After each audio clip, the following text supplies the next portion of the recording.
Khan high court के पास पहुंच चुके हैं। हाई कोर्ट में दाखिल हो गए हैं के बाहर भरपूर अंदाज में एक भरपूर नफरी के साथ हाई कोर्ट में के रोड के ऊपर दाखिल हो रहे हैं।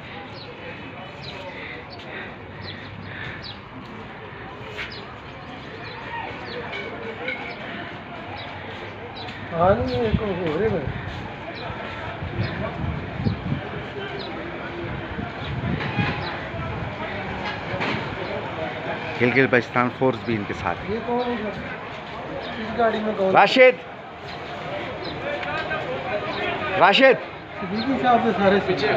ये राशिद है। ये इमरान खान साहब? ये नहीं पीछे पीछे ये खान साहब का स्क्वाड आ गया है। हाई कोर्ट के आते में दाखिल हो रहा है। ये माशाल्लाह खान की फुल सिक्योरिटी। ये गाड़ी इमरान खान की? हाँ जी, यहाँ इसी में है ना, फुल सिक्योरिटी किया हुआ है। और ये खान की गाड़ी।